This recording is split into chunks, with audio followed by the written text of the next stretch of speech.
Méditation du 26 mars. Nos œuvres. Celui qui cherche à observer la loi et à devenir saint par ses efforts entreprend une impossibilité. Citation d'Ellen G. White. Une fillette de 9 ans voulait faire quelque chose pour faire plaisir à sa mère car quelques heures auparavant, elle l'avait mise en colère par son mauvais comportement. « Qu'est-ce que je peux faire pour que tu ne sois plus en colère ?» lui a-t-elle demandé. « Rien mon enfant, tu n'as rien à faire. »« Mais je veux faire quelque chose » a insisté la petite fille. Comme sa mère ne disait rien, la fillette a décidé de lui préparer des tisanes naturelles car elle savait qu'elle les aimait et que chaque fois qu'elle en buvait, elle se détendait. Un peu plus tard, la fillette est arrivée avec du thé et sa mère l'a bu. « Chérie, » a dit sa mère, « c'était très savoureux. Tu as bien filtré les herbes. Je n'en ai pas senti une seule dans ma bouche. »« Merci maman. J'allais les filtrer dans la passoire, mais comme je ne l'ai pas trouvé, j'ai utilisé la tapette à mouche qui fonctionne tout aussi bien. » Voyant le regard horrifié de sa mère, la fillette a ajouté « Ne t'inquiète pas maman, je n'ai pas utilisé la nouvelle tapette pour ne pas l'abîmer. » C'est plus ou moins ainsi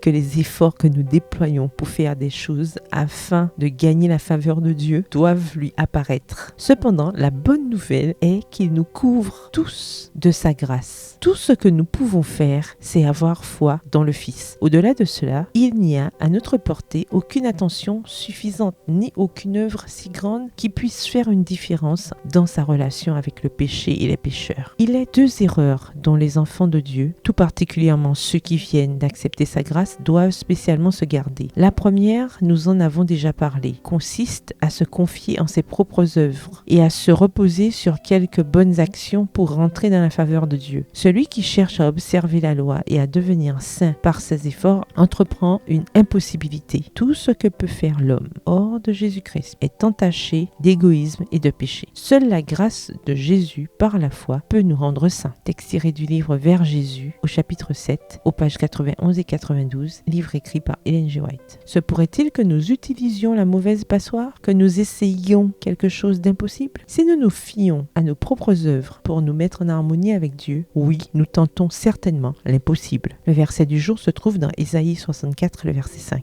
Et tous nos actes de justice sont comme un vêtement pollué. Bonne journée, que l'Éternel vous bénisse.